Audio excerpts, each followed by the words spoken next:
नमस्कार, स्वागत है आपका हिमाचली ज्ञान में। तो आज हम आपके लिए लेकर आ गए हैं एक और नई वीडियो जिसमें हम आपसे बात करने वाले हैं एनसीटी और एनसीटीई के बारे में। आपको बताएंगे हम इसके डिफरेंस के बारे में बताने वाले हैं।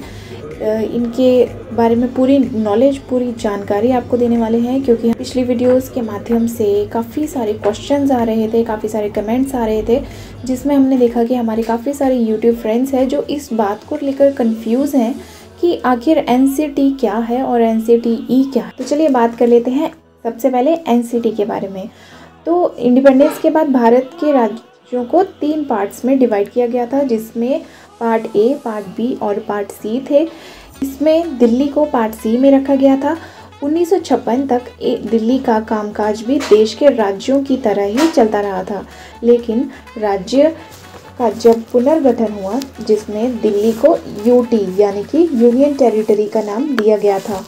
इसका ये मतलब था कि दिल्ली में स्टेट गवर्नमेंट और सेंट्रल गवर्नमेंट संयुक्त रूप से काम करेंगी। इसी के साथ दिल्ली की विधानसभा को भी भंग कर दिया गया था, जिसमें 35 सालों के बाद 1991 में संविधान के 69वें संशोधन द्वारा दिल्ली में एक बार फिर से विधानसभा का गठन हुआ।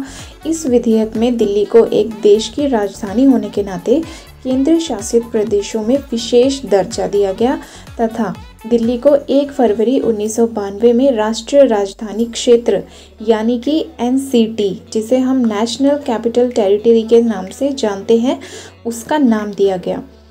तो ये था एनसीटी के बारे में।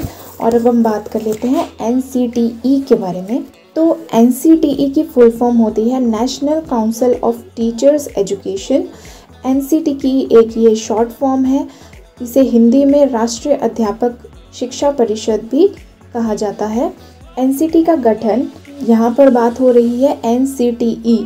तो जब हम बात करते हैं एनसीटी और एनसीटीई तो दोनों सेम साउंड करते हैं, तो आप यहाँ पर कंफ्यूज ना होइएगा। अभी हम एनसीटीई के बारे में बात कर रहे हैं कि एनसीटीई का गठन 17 अगस्त 1995 को राष्ट्रीय शिक्षा परिषद के अधिनियम के अनुसारण में एक स्वायत्त निकाय के रूप में स्थापित किया गया था।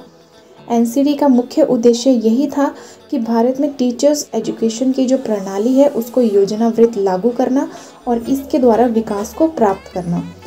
एनसीटीई का काम क्या होता था? एनसीटीई भारत के शिक्षण संस्थान को मान्यता प्रदान करता था। मान्यता प्रदान करते समय जो भी शिक्षण संस्थान हो, उन्हें एनसीटीई की सभी गाइडलाइंस को फॉलो करना होता था, उनके रूल्स और रेगुलेशंस को देखना होता था और उनको फॉलो करना होता था तथा उन्हें पूरा करना होता था, जिसके बाद ही किसी भी शिक्षण संस्थान को मान्यता दी जाती थी, यानी कि एनसीटीई के द्वारा वैलिडेशन दी जाती थी।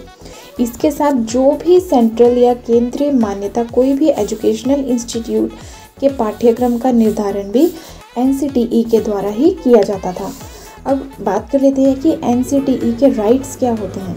तो आपको बता दें कि एनसीटीई भारत में एजुकेशन के मानक को तय करने का अधिकार रखती है। साथ ही किसी भी शिक्षण भर्ती के लिए भी मापदंड का निर्धारण करती है, जिससे योग्य टीचर्स की भर्ती भी की जा सके। एनसीटीई के विपरीत, इसके ऑपोजिट, कोई भी राज्य अपनी इच्छा के अनुसार शिक्षा का निर्धारण नहीं कर सकता। ये एक रूल है। इसका मेन उद्देश्य तो यही होता है कि पूरे देश में निर्धारण मापदंडों को लागू करना और इनकी समीक्षा करना तथा एजुकेशनल इंस्टीट्यूशंस, जो भी शिक्षण संस्थान हैं, उनको मान्यता देना।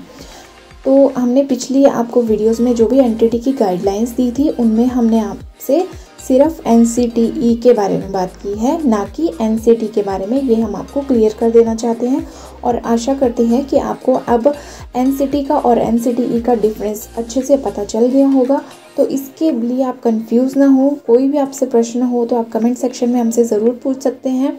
को ये वीडियो नॉलेजेबल लगी हो, यूज़फुल लगी हो, तो इस वीडियो को लाइक ज़रूर कीजिएगा, सब्सक्राइब कीजिएगा चैनल को, ताकि हम आपको नई से नई वीडियो और अपडेट्स देते रहें। मिलते हैं एक नई वीडियो के साथ, नए अपडेट के साथ, नए ज्ञान के साथ। तब तक के लिए जुड़े रहिए हमारे साथ। धन्यवाद।